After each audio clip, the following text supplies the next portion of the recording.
One of the things I know is that there's just nothing that we do, think, or feel that isn't there for a reason.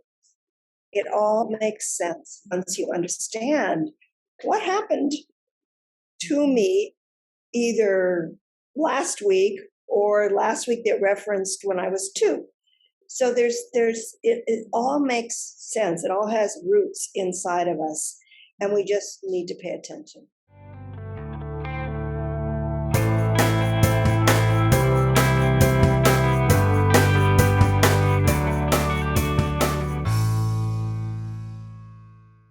Hi, everyone. Welcome back to the In the Lead show.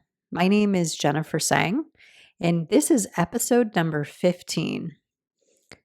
Now, in today's episode, I talked to Susan Aiken, who is a licensed marriage and family therapist.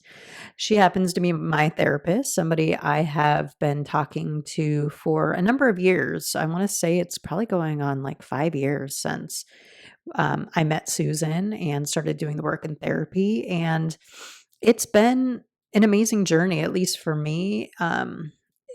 All of the work that we have done over the years has been profound for me and just helping me become more of the person that I've always known I could be, and accepting that and developing that new relationship. And I think a lot of it has to do with the type of therapeutic model that Susan uses, which is called the internal family systems, or IFS. And I know for me, I think there's a lot of ways that we can use IFS. We don't have to be a therapist. We don't have to even be in therapy, but understanding the different tools and ways that IFS, can help you become a better leader, become a better parent, become a better friend, just become more of that person that you've always wanted to be. But for me, this felt like a missing piece. It was, a way in which that really resonates with me and how I kind of look at the world. I find that the model incorporates a lot of like Eastern philosophies, and it's all about just witnessing and experiencing your life, whether it's currently today in the present tense or earlier in your life when you were a child and maybe went through or had experiences, had maybe traumas, how to really come to terms and accept and witness all of those things, I think has been extremely invaluable. And I think, again, there's a lot of tools that we can use from the IFS way of thinking into our leadership and how we lead ourselves and we lead those around us. So I hope you enjoy listening to the show today. For anybody who is new to the podcast, I'm just a little quick intro. My name is Jennifer Sang, and I am a certified coach. So I get to work with leaders, entrepreneurs, people, educators, people who are looking to develop more of their leadership presence and develop a deeper understanding of themselves. In today's episode, Susan talks about how she likes doing the deep dives. And in my coaching practice, I like to help people maybe uncover those roots. What are some of the roots that you have internally that maybe then you can take into therapy and say, these are the things that I've uncovered that I want to know more about myself. And now let's go and do some deep dives in therapy and help kind of heal that. So I love the work that I do. I'm really passionate about it. If you are interested in connecting or you want to have a conversation, if you're interested in being a guest on my podcast, you can reach out to me through my website, www.coachwithinsight.com. And welcome to the show. Welcome back to the In the Lead show. My name is Jennifer Sang, and I'm here today with Susan Aiken to talk about the internal family systems, or IFS. Susan is a licensed marriage and family therapist. So welcome to the show, Susan. Thank you. So fun to be here with you. Yes. And why don't we start off the conversation by telling us, who is Susan? Wow, that's an interesting question, right? It could go in a lot of different directions. Yeah, I guess I like to think of myself as a being. Yeah, been on the planet for a while and always been sort of a seeker. if I was going to say probably the number one thing about me is I've always sort of tuned in and seeking for truths and wisdoms and things that can help me in coping with life. And I've done that in various ways over the years. And I would say that, one of the things I would say about myself is I'm a relationship person. I like my relationships. I really honor what comes up and happens in them. I use it as my work often, and I have a lot of them because I have 4 children and a Many, husband many. and lots of friends. Yeah. So, yeah. That's wonderful. Thank you so much. Yeah, I definitely appreciate all of the wisdom that I always find when we have our conversation. So I'm excited to share that with the listeners today. And so I wanted to focus our conversation today on the internal family systems, or IFS. And you and I have been working together in that space for a number of years, and I find the model just so fascinating. And I know that it's had profound effect on me just in my personal life and some of the things that I've been going through and how I've kind of developed my own kind of leadership sense over the years. And I would love to hear from you about your take on what is internal family systems. Yeah, I discovered internal family systems as a therapeutic model probably 4 or 5 years ago. I've been in there a therapist for over 30 years, but I've always been curious about different models. And I came across this one and really liked it. And I did a deep dive into it because it rang true and made so much sense to me. So it stands for Internal Family Systems. We just say IFS. And it was developed by a guy named Dick Schwartz, who was actually graduated from school probably around the same era that I did, and was deeply schooled in what we call family therapy, systems family therapy, where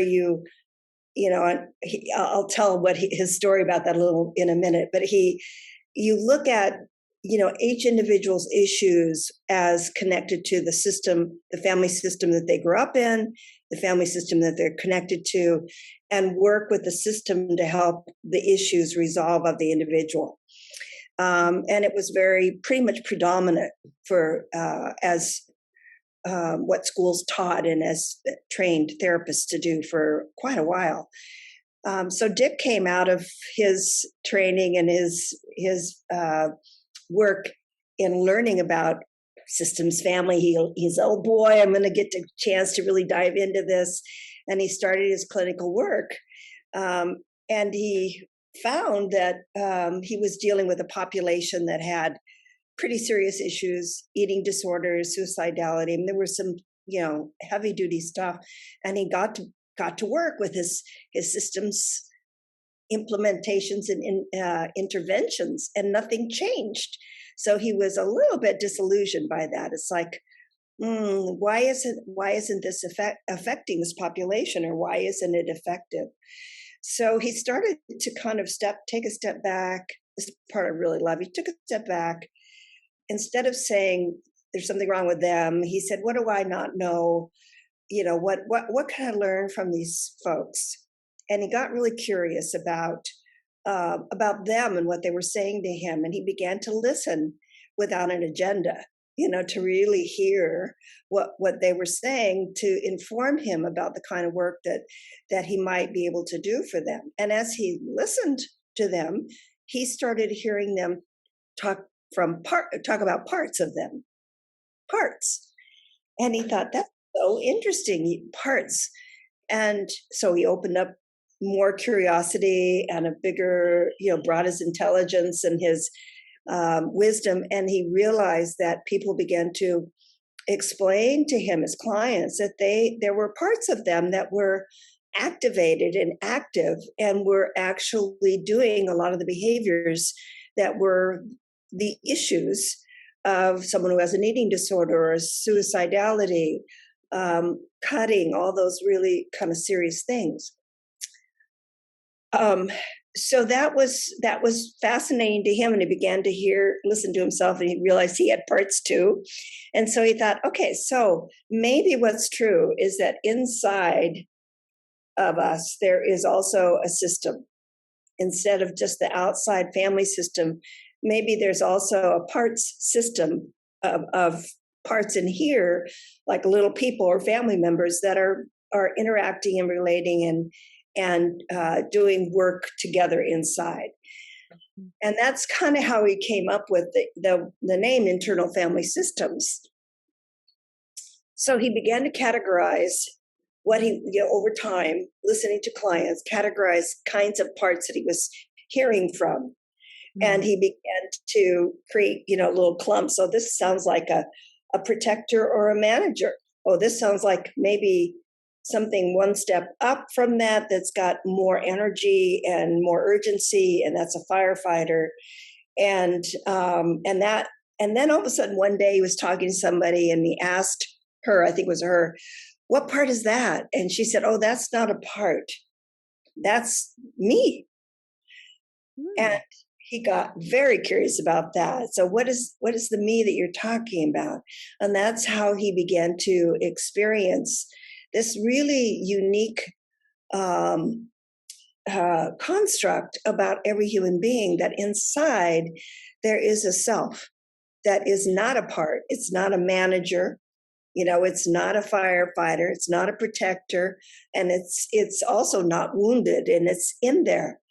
And it has these qualities of calmness and compassion and creativity and wisdom, intuition, clarity, connectedness. He developed a 8 C's or 7 C's. I never get them all. That really were that was the part, or the energy inside, the field of energy inside, that really could heal and help the parts that he had thus far discovered. Yeah. It's I love when you describe it, because it helps me. I mean, I've been doing this for so many years, but it helps me kind of remind myself and put it back into context. And if I were maybe to boil it up for people who maybe don't have a grasp of, parts and all these different layers, I almost look at it like ego. Like, a lot of us kind of talk about ego and kind of know ego's like this big part in us, right? That most people are saying we need to get rid of it, or we need to silence it, or we need to, do some pretty harsh things internally, right, to it. But I feel like it's taking that ego and like breaking it down into pieces. Like, ego is not just one thing. It's maybe a collection of, like you said, many different parts, like maybe inner critic. Maybe you have a really strong like judge that's always criticizing you in some way, or maybe you have more of a victim type part. There's all these little parts that are, kind of make up of that big. To me, ego always feels too broad and too, just too broad. Like, I can't tangibly like put my finger on it. But when you say parts, that makes all the sense to me, because even in everyday language, I don't think people realize it, but they'll say like, part of me really wanted to do this, but another part said, no, I don't think so. So we're already kind of talking and using that language and identifying it. I just don't know if we're really internalizing it and then putting it maybe into practice to kind of help you see how all these things play together, and what their story is, and where they come from, all of those things. Well, it kind of brings up the question of, why do we have parts? And I think that that's also part of the explanation, that people can understand and know, and helps make sense of the whole model, which is that when we're very young and from the get-go, out of the gate, so to speak, we're very, very vulnerable and very dependent on our caretakers to keep us safe and bond with us and hold and nurture and care for. And we are so connected to those people that whatever we have to do to stay connected, we will do, because it's life or death at that very, very young level, young age. And so so that sets us up to have these moments of stress. They're not trauma in the way that we think of trauma as like big idea trauma. but they're stressful to the child from the child's perspective. They're little traumas. Or they can be big, but most people have many little moments where their needs are not met, or they get in trouble for being who they are, or they discover that this aspect of them is, not part of the family tribe. Mm-hmm. So they will exile that part, and who exiles the part, not the self. So a manager will come up and say, "Wait a minute, when we act this way, when we do this thing, when this happens, we feel bad, we feel shame, guilt, sadness, abandonment, aloneness. So I'm going to stick you over here in the corner. I'm going to exile you with those feelings, and I'm going to begin to manage the environment and manage you, try to keep you quiet than the pain, so I don't have to live in that. And I'm going to figure out a tool, pick up a tool that I know will help us to stay safer." And that's how over time our parts develop. They pick up tools that they see that our environment, often in the environment that's already there, yelling or shaming or crying or helplessness or fear, and they use it to try and manage their environment so that their core is safe. They feel safe. Yeah, it feels like safety's at the core, right? That's what their purpose and intention is to do, is to keep you safe, even though, as especially we progress to adulthood, right? Those same strategies may no longer work, right? And I think that's where we see a lot of kind of this friction with people, is that we're still carrying those methods, those ways of protecting ourselves, even though in that moment it kept us safe and it did its job, right? But fast forward 30 years from now, it may not be doing that same job anymore. And then we turn towards it and we're like angry at it, right? We even throw more shame on it, right? We even throw more guilt. Like, why am I like this? I need to Yes. stop this. So it feels like this really vicious kind of like cycle of how we just reinforce that shame and that Yeah, guilt. that's well said. Yeah. Yeah. Because also part of the IFS system is understanding that our parts have worked hard and are dedicated and are really um, deserving of our compassion, our respect, and our gratitude. Mm-hmm.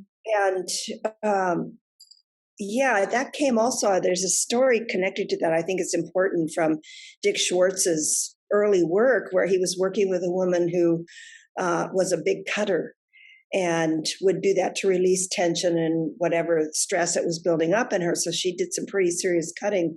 And he decided one day that, and he was talking to part, he knew about parts so far, Mm-hmm. and he wanted to talk the part out of and make it agree, that cut, make it agree to never do that again. Mm-hmm. Mm-hmm. So they spent, he says, quite a bit of time in dialogue with the part, trying to get this agreement, and wear it down to where it would agree. Yeah, cutting is not good. I'm not going to do it anymore. Such an obvious thing that you'd want someone to get to. So he felt quite victorious. They agreed. She left. She came back the next session and had a huge cut that she created on her face. Mm-hmm. She cut so in a worse way. So at that point, he threw up his hands. He said, "I give up. I give up. I'm not going to win." And the part said, "I don't want to win. I'm here because I feel like I need to be here and start, there was a new dialogue." So he learned from that. You have to befriend parts. You have to get to know them, that they need as much attention as the exiled parts of us do, and that they are gatekeepers. They are gatekeepers for what's most vulnerable and what needs to be held secret inside in a very vulnerable way, because it doesn't feel safe. It never felt safe to be fully who you are. So that's a story about that, you really, we have to learn how to befriend those parts of us that may not like, that make us angry, or we wish would go away, or we don't want anymore. And they're not going anywhere. And Yeah, where are they gonna go? yeah, They're yeah, you. I mean, and yet they have these wonderful gifts that mhm, once in the protocol of IFS, where you actually go in and do some of the work and you shift, you're able to help them unburden or feel safer, connected to part of the committee, sitting at the board table. You're the CEO, and they're coming to help you and collaborate. Then that begins to really change kind of the workings and the relationships and the access to everything that's you inside. I love the way that you put it and also the way that this model kind of approaches it because I feel like that feels, at least for me, the best for me, meaning it's not something I'm trying to win. It's not a battle. It's not something I need to conquer. It's not something I need to annihilate or destroy and just get rid of. It's more of how do we all work better together? And like you said, you're the CEO, you're the one kind of driving the bus is my, metaphor that I always use is I'm driving the bus. Kids are in the back, right? They're not taking over. But that friendliness, that, and I think in our work together, and I know you know this, that's where I feel like I've had to come the furthest is because I myself have had problems with there's this part of me and I don't like it. And I don't like it because it's caused me pain. I've lost things because of it. It's caused me heartache or whatever. And I would have this disdain for it, like, oh, I just don't want it. But as you do more work with it and you learn its story, right? Where did it come from?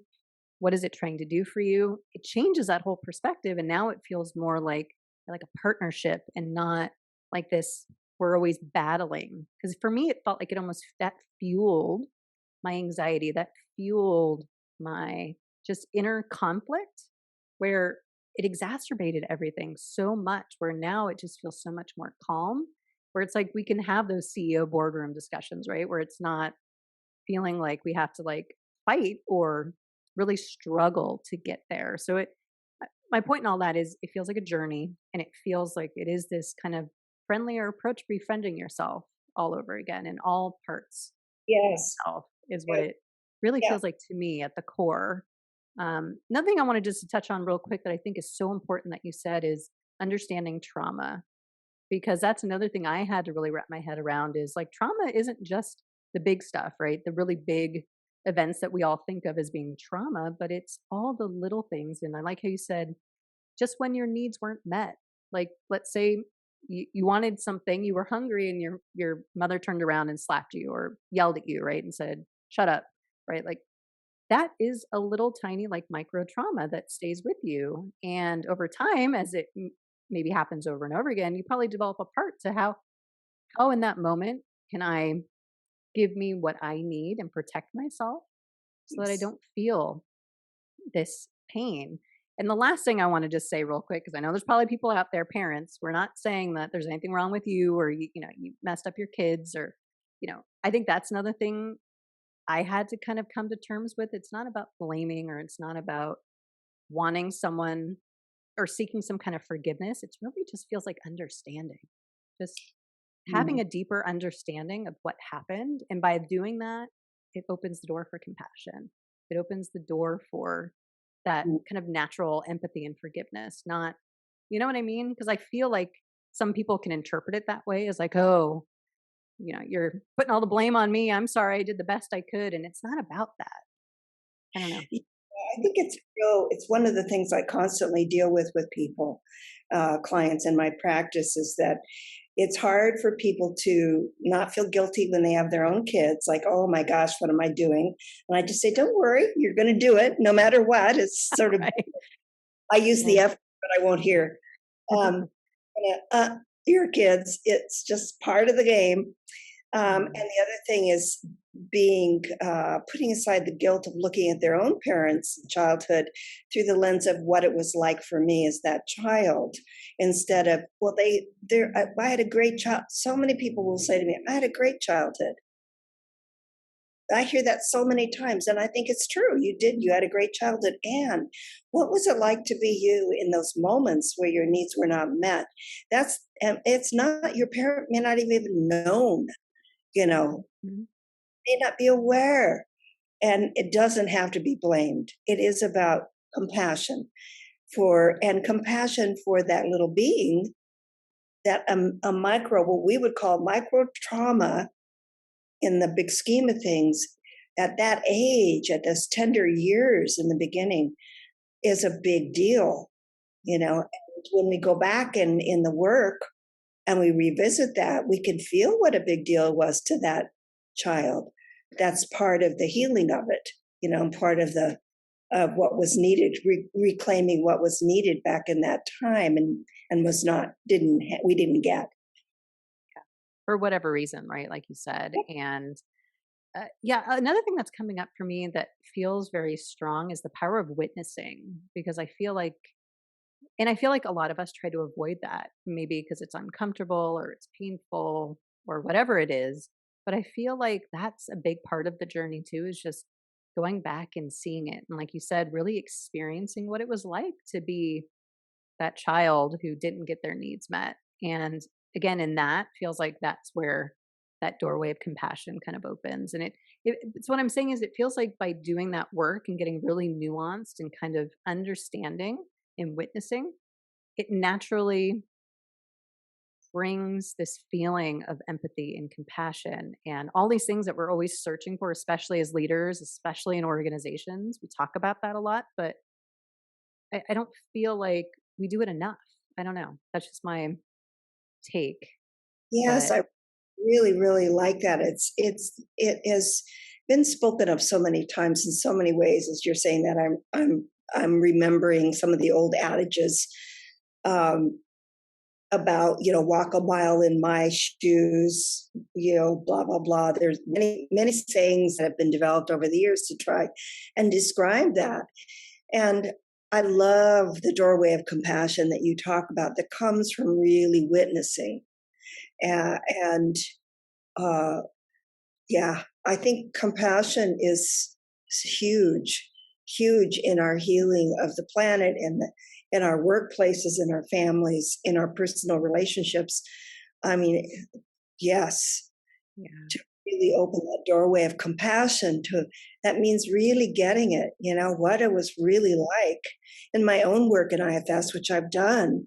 I've gone back to memories I had of things that I knew about, but was really, they were like a photograph. They were kind of flat, Mm-hmm. and they might even, some of them were family jokes, they were ha ha family. And I go back in the work and be there, walk in. It was an amazing thing that we actually can do in visualization and go back in time in our inner system and be there in a very real way.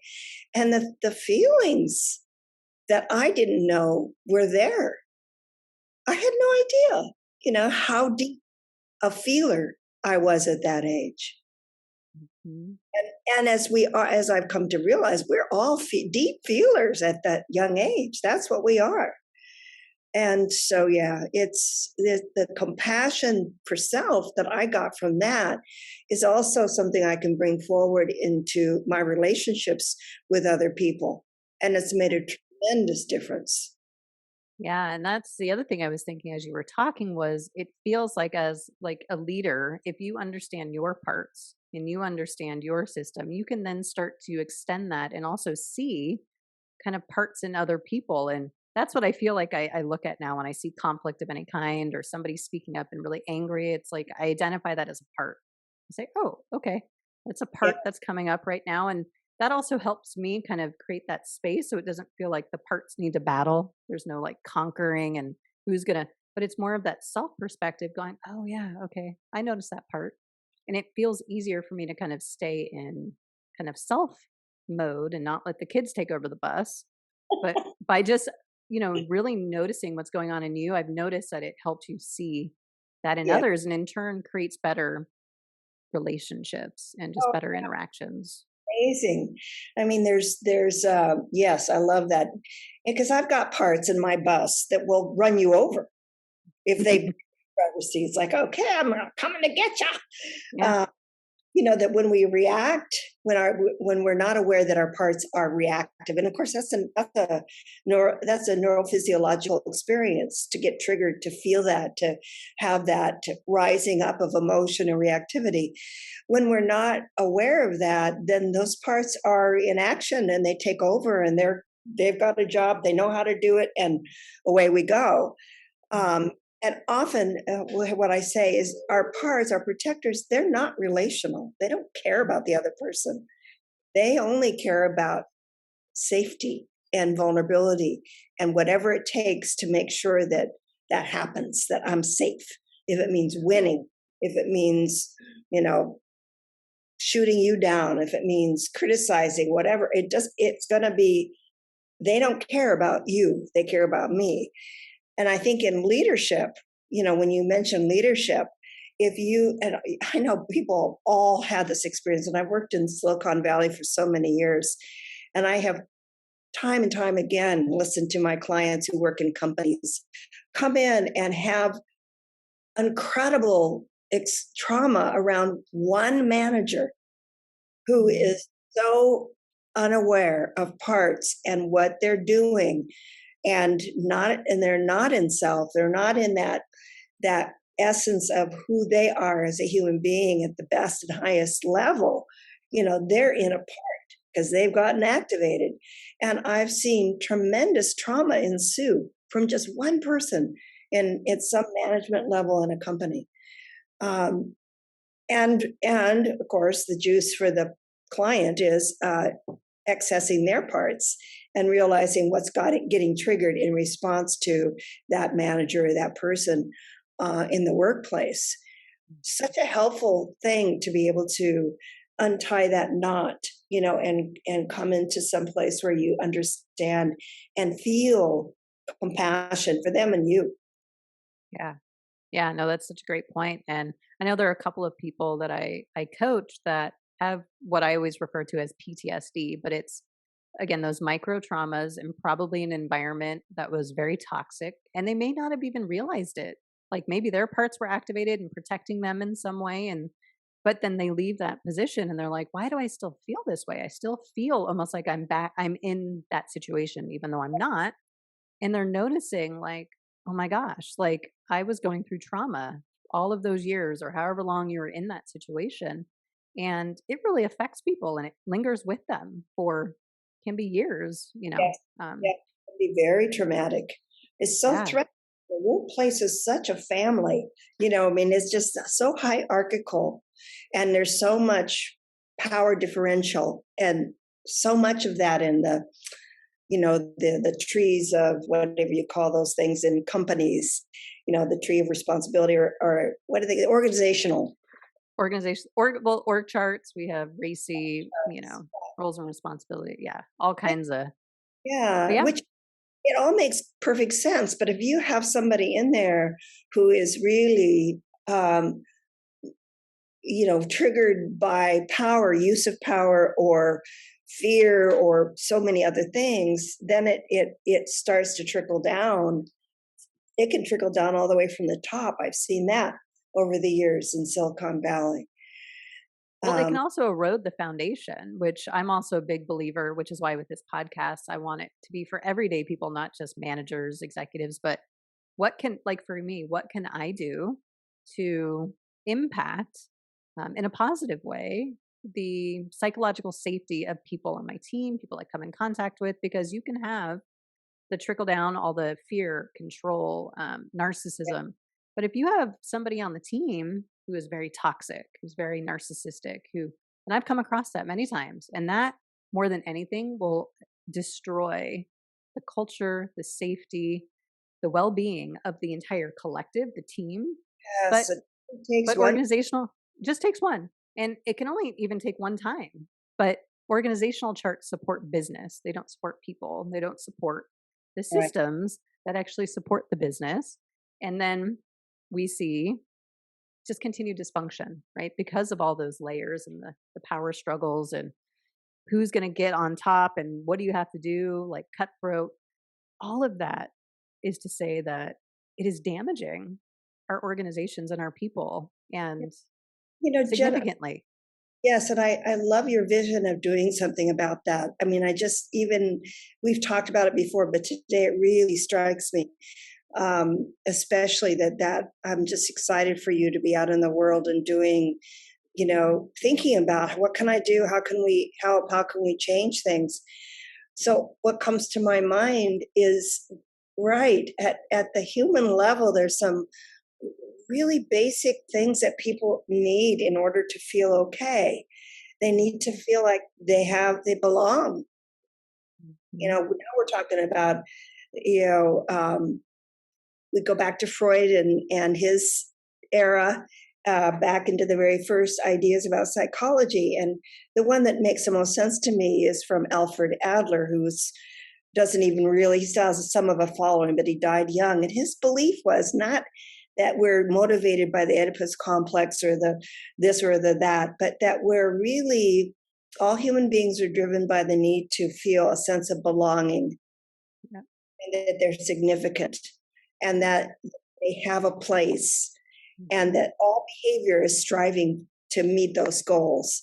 So Yeah. when you translate that back into um, the workplace, and you're aware that you have a group of people that you're working with or in management, even if you're just working with them, there's those simple things that give people the cues that they're seen, Yeah. that you heard them, that Yeah. you like them, that they're welcoming of them. And it's quite the opposite of being vigilant about who's around you. It's like, oh, hi. And Right. that there is that right there, just that is a way to change the atmosphere. Yeah. I agree.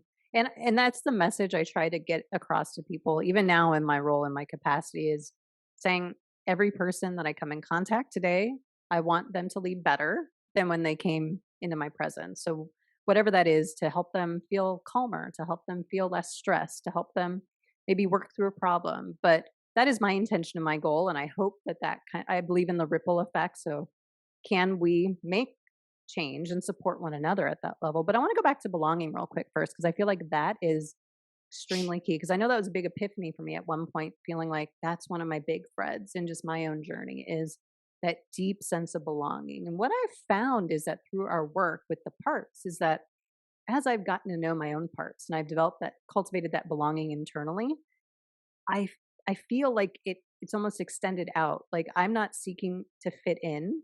I'm seeking to belong with me and fully with my parts. By doing that, I am also belonging as a collective. Does that make sense? It feels like there's this self part that kind of Totally makes sense. It's like a very well, in the Buddhist tradition and some of the other they talk about being one. We are one, and Native American, we are one. We're all connected. So I think when you land in that place where you belong with you have that sense of connection to yourself, and you belong with you. I belong right here. You belong. That you can feel that about everybody, and when you're not in that place, you don't. You feel alone and isolated, right? Mhm. I mean, as you know, I'm doing a work away from home experience that I've told you about, Yeah. and um, so I'm traveling by myself. I'm here for 3 weeks altogether. I'll have company eventually, but when I first got here, I was so in such that place of and I remember standing out on the balcony here. I'm in Hawaii, so it's um, Not a bad place to be isolated and kind of I felt this connection. I could feel it. I looked around. I could feel, see the people and feel the people in the condo complex, and I felt connected to every one of them, even though I don't know them. And I thought, oh, interesting. I'm so comfortable, and feel so connected and like I belong, even though I'm not here with anybody. It's weird. yeah. No, I love it. That's so beautiful because I think a lot of people think of belonging as like fitting in. Yeah. And I need to change who I am to align with this group of people so that they accept me, right? They like me. But if you were just being who you are, like if that self is coming forward, it feels like people by default are just going to like you because Yes. who doesn't like, when if all the selves are present, we're all going to love each other. And so I feel Yes. like that's, at least from my perspective, that feels like the work is like, how do I get the parts maybe to quiet the noise a little bit, kind of take a back seat, right? Know that they're there, have a friendly relationship with them, can call on them at any time. But I'm in front, I'm driving the bus, right? And if Yeah. I'm driving the bus, I feel like people are just naturally going to connect with that. And you're naturally going to connect with others. And you don't need to fit in. You fit in anywhere, right? Like, because you're just you. Yeah. There have been other times here where, my parts have acted up and I felt like, ooh, who's here and where am I going to have dinner if I want to go out and I'm all alone, and then there's, especially around dinner, eating alone out. And then there have been other times, like last night, I went over to Mama's Fish House, which we talked Mhm. about. And I sat at the bar and had, I felt like I belonged. I mean, I had this wonderful conversation with the two bartenders, um, a she and a he that I don't know, but I just felt great. It's like so that bringing, when you're in that energy and you bring it, people get it Yeah. and they respond. Yeah. Um, but it's not about being in that energy all the time either. I mean, I think we have to really love all of it.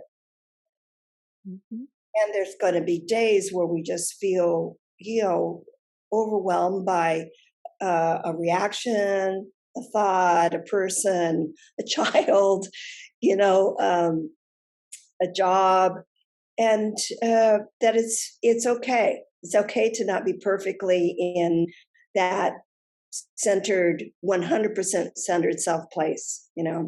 That it's a continuum. And I think that's also been a big shift I've seen in my own life is accepting that, right? Like accepting those days where I'm like, I just feel crummy.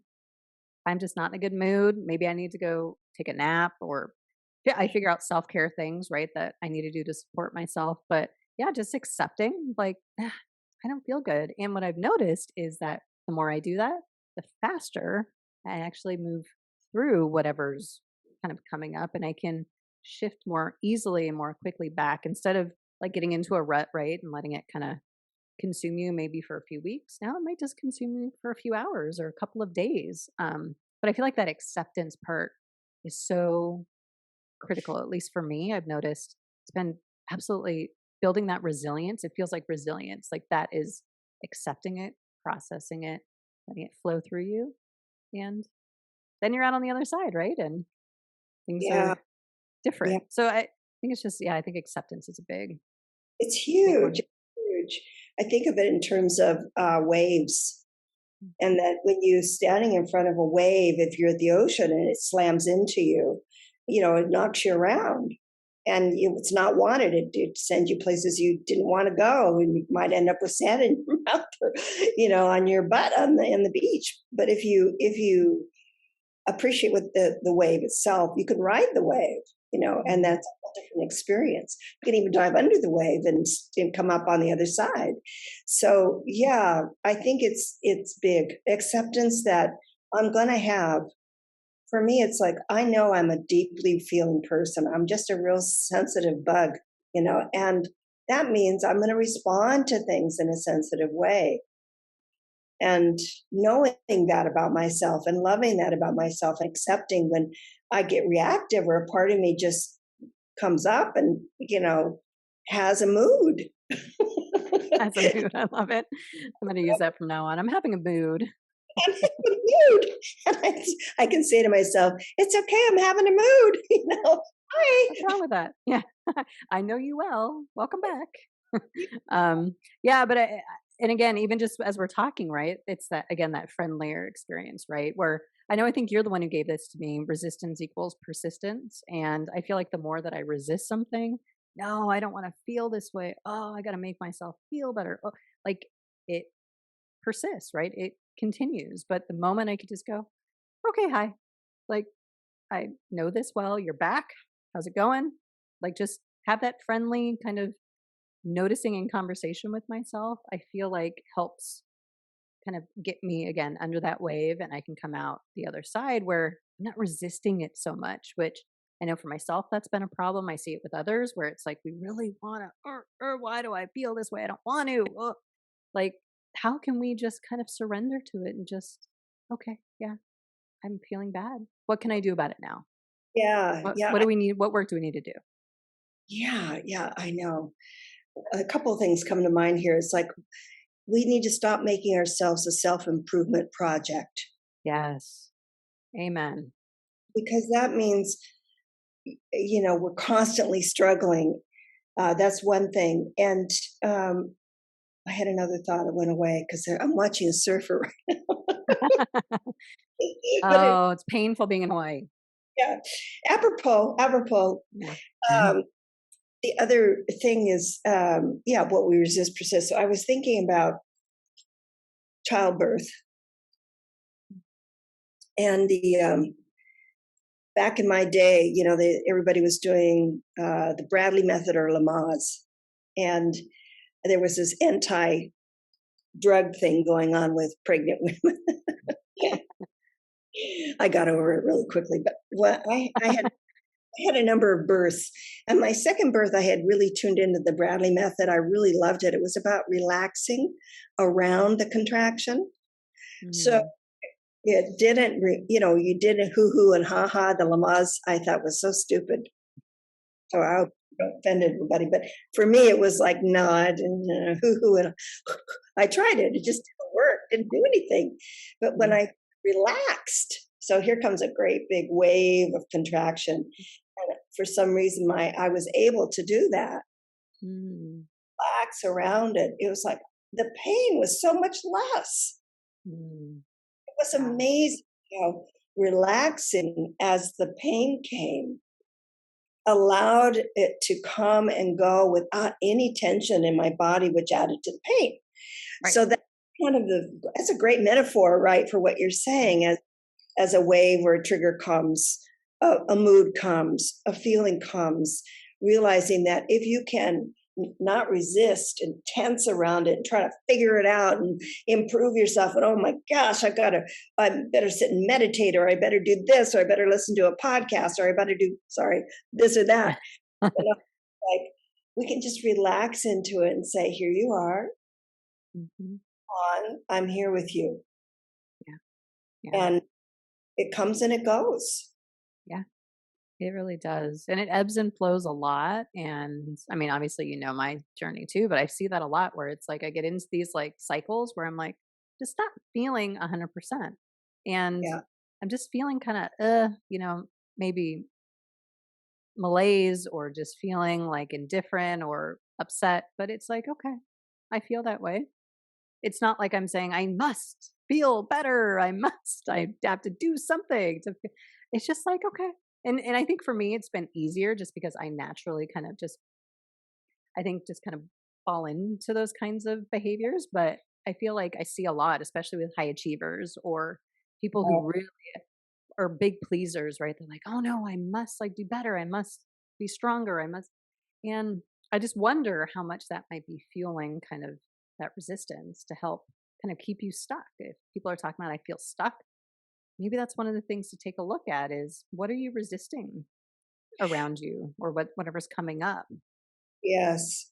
Well, yeah, and that's also a part. I know I've got a part that wants to immediately, always, when I have something that's not this Zen thing, it says, "Why am I feeling this way?" And it's a habit. That part always has that question, and I've gotten to where I could hear it now and remember. Who knows? We can Mhm. find that out if we want to, but we don't have to. That's not what the part. It's not what the feeling needs. You can even look at it like that. By Mhm. asking, why do I feel this way? It takes me into a mental space instead of a calming, nurturing space toward whatever part of me is holding that feeling. So I think, and the self improvement thing too. And I think those are parts that are trying to help with the pain. They're not liking that something's hurting. Right. They want to come in and direct it, and manage, which is what manager protectors do. Well, Um, and I think self-improvement, for me at least, it implies there's something wrong or there's a flaw of some kind. So, and also as you were talking, that friendliness was coming back up for me. It was like, it's not this like, again, conquer, I need to figure it out. It's about just being friendly with it. And also when we ask the question why, I know this is a big trigger for me. That immediately sends me into defensive anytime you frame something because it says to me there's something wrong with me or I did something. Why are you feeling this way? Why did you do that? Right? There's some implication to me that says, "Oh, you did something wrong or you're bad or you're yeah, flawed." So I don't even like to phrase why questions to myself because it feels again less friendly and less like a partnership. yes, yeah. Well, and it's actually that idea that there's something wrong with me is an indication that it's a part and it's a young part, because that's the first question we really ask ourselves when we don't get what we need when we're children, or we say about ourselves before we even verbal, there's something wrong with me. I'm the one with the problem. And again, taking that back into the workplace in a hierarchy, that's often also what's happening is this I'm the flawed one, even though I'm working for this crazy person, that's really narcissistic or grandiose or whatever. And it's me, Yep. it's me that's the problem, which is just parts getting activated by the same kind of dynamic of child parent. I think Mhm. that's the most untalked about thing in corporations. I agree. I totally agree. Uh, Um, I see that dynamic though a lot, and even in just the way we have conversations with one another, a lot of it feels parental, and you're like, of course, for somebody like me who's always railed against that parental energy, but it's like really like, yeah, it makes me feel invisible. It makes me feel like I lack self-worth. Like I have no self-worth and like I'm not visible because now you're talking to me like I'm a child and I don't even think people recognize it. It's wild to me. I mean, I see it, but I don't think a lot of people do and I think it's that's one of the hidden traumas I think that are going on a daily basis. Where do you think that permission is given to talk that way in the I, in I, the well, I think it goes back to organizational structures, right? Again, it's built for businesses, not built for people. So it you feel like, okay, my vice president is talking to me like this. I guess they have authority to do that. Um, I I must have done something wrong. Like there's a lot of shifting with accountability. There's a lot of shifting and blaming, especially when things go wrong. Their parts are getting activated, right? And they are unleashing that on people. But I think it's part of that hierarchy, right? Of me feeling like, oh, you're my superior. So I guess again, like a parent, what you say must be true. What you think of me or whatever your perception is, that must be true. And so I feel like it's part of that hierarchy and I think we're just conditioned to believe that. And especially if you've been in a traumatizing situation where you may not want to challenge that, right? Because that was unsafe. right. Or so I feel like all of that kind of cultivates this whole sense of basically unsafe psychological or psychologically unsafe work environments Yeah. because of that power struggle. And also, what I've seen a lot, Susan, and I don't know if I told you this, but I'll be frank. I mean, and back to the business, is I feel like we reward and incentivize, we have incentives to people to advance their career based on those business results, not based on how they treat people. So I've come across a few people in my career where they were extremely narcissistic, extremely toxic. I mean, really, really bad, actually. I mean, really bad. And they were promoted. They were, you know, continued to move up the chain. And as you see that, think, oh my gosh, that is traumatizing. I mean, I was basically a victim of this person's, you know, negative treatment. And now they're being rewarded for it. Oh my gosh. Mm, Wow. Like, what does that do to people? And then they feel like, wow, I can't speak up.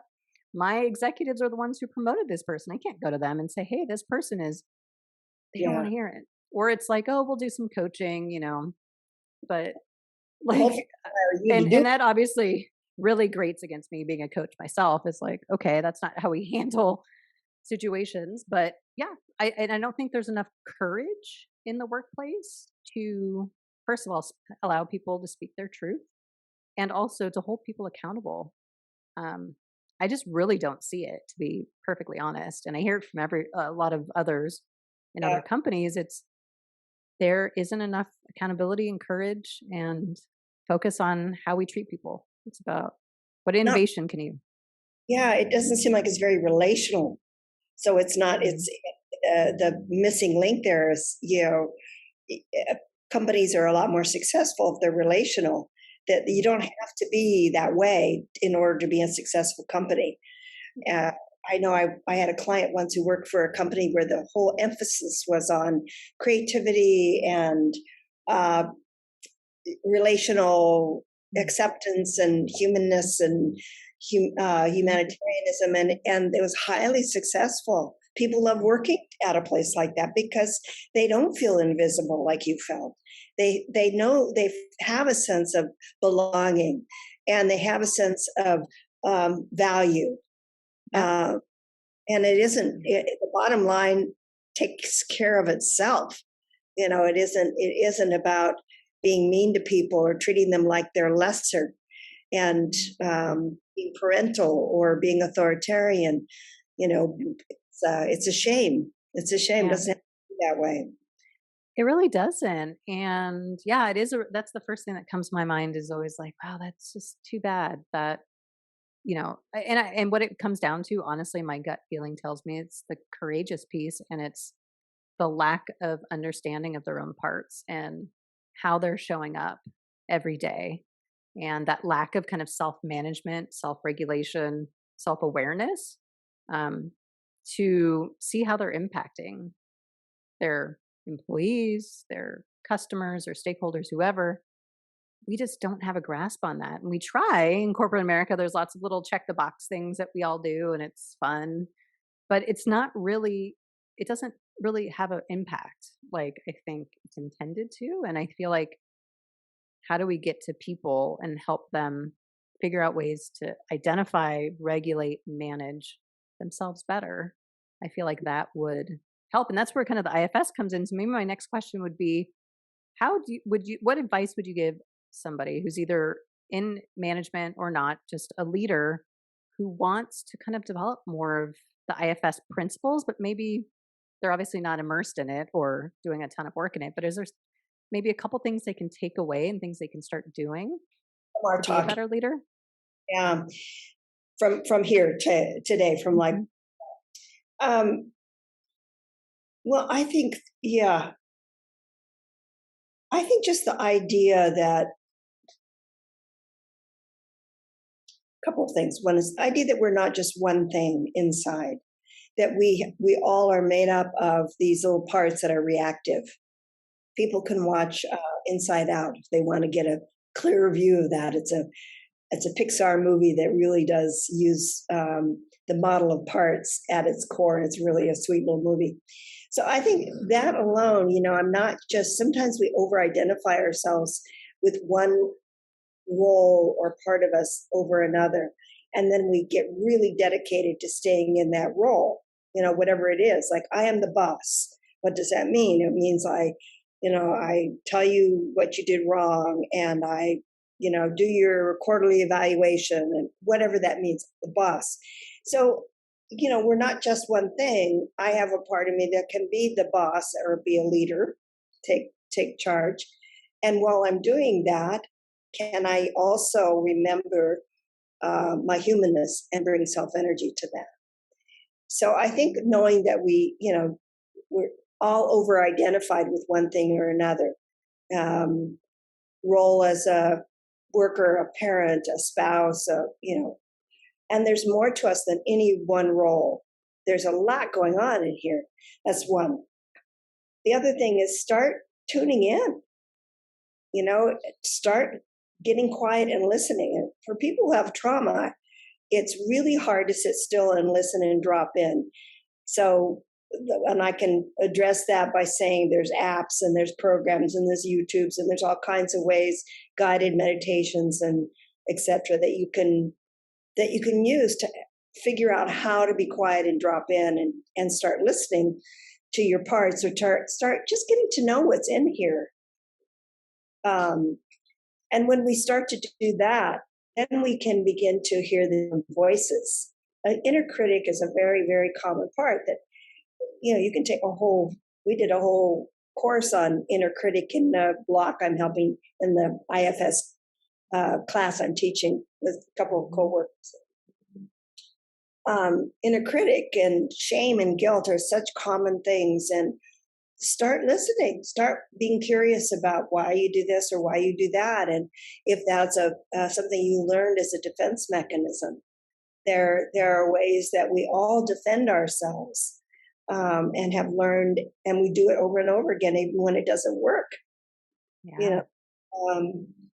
And of course, there's this age of the internet, and the availability for learning is amazing. So take an IFS course, learn there's all kinds of things, and you maybe can direct people specifically to places you've been or to what you would recommend. But there's audiobooks, and there's YouTube videos, and there's online talks that you can access. Some of them are free, some of them you pay for, but there's so many resources to help you. I think curiosity about yourself is probably the biggest thing. It's like, I'm curious to know why I do that. I'm curious to know why I yelled at that person today, or why I continually hate that person. I'm curious about what is that for me? Why is that there? And right away, when you step into curiosity, you're separate from it. You're looking at it. You're the observer of it. And you can start to investigate. One of the things I know is that there's just nothing that we do, think, or feel that isn't there for a reason. It all makes sense once you understand what happened to me either last week or last week that referenced when I was 2. So it all makes sense. It all has roots inside of us, and we just need to pay attention. So I think that's that. I love that you brought up curiosity, though, because that for me feels like it's kind of at the foundation of everything that we've talked about and all of the work in IFS, right? Is being really curious and just starting to notice what's happening, like what's coming up for you, how you're interacting, but noticing again in a friendly way. It's not why are you doing this, or you shouldn't do that, but it's more, okay, I see myself in this situation. This is how I reacted. Okay.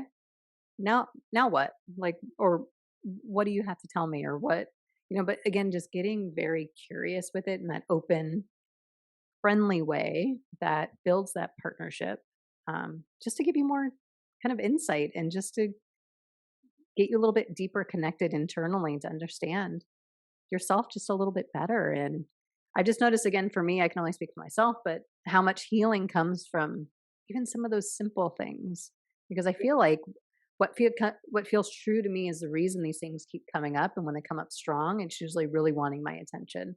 So what would happen if I just turned towards it and just worked with it a little bit, right? And noticing the more I do that, the less loud it gets, the less intense it gets in the future. And there's just this natural kind of healing that comes from that. And it's, again, going back to witnessing, curiosity, that friendliness, that open, and yeah, I just think it's really powerful work that I think anybody, no matter what their role, even if they're, a parent or a spouse, you work in an organization, anyone can really do this work. And it just feels like I a healing journey. I totally agree. I love how you state it. And you're a coach and I'm a therapist. So Mhm. people come to me to do deep dives into, a lot of the roots, but there's a way in which as a coach, you're guiding and directing people to look at the roots, but also to just get curious and stay with it and work with it. And yay, I love that. Yeah. Yeah. I love it too. And I feel like my parts work have helped me a lot, because I always call it kind of we call it second channel communication. But when I'm in a session, right, are you noticing your own parts that are coming up, and you can hear the other dialogue that's going on? And it's kind of wild actually in the beginning. You're like, whoa, like there, how can I stay in this conversation while there's this other conversation? I think it's a real kind of, it's a process to figure that out, how to kind of manage that in the moment, but also stay very present and connected to the person. And I know you probably experience this too in therapy as well. I think It's it's it's tricky. staying present to, knowing your role. And I think there are, of course, yeah, eh, of course I have. I mean, it's like, yeah, but there is sort of an energy of self that is shared in the room when I'm in self and really connected and paying attention. That there is it's I don't know if it's open channel for energy or I become an open channel for a lot of stuff. I don't know how to call it, but yes, I have experienced it, and that's the gift of doing what we do. That's a real gift. Yeah. Yeah. And Yeah, and you can yeah. do it really well by, the more that we work with our parts, the more we kind of do that work, it helps create that space for you to be present. So I appreciate your time today. I mean, I think I always learn so much from you, and I love hearing about the work. And I wanted to leave you if you have any last thoughts or anything you want to share with the listeners about IFS. It's a very powerful modality of therapy and coaching. And yeah, I'm really blessed to and happy that I came across it and am able to share it in the work and use it as work for myself as well as clients. Um, yeah, there's a lot of wonderful stuff out there. IFS is one of them. Yeah. And I'll make sure to link it in the show notes, more information if anybody's interested in how to find some of those resources that you were talking about. So thank you, Susan. I really appreciate your time today and having this conversation and sharing all of your lovely wisdom with the listeners.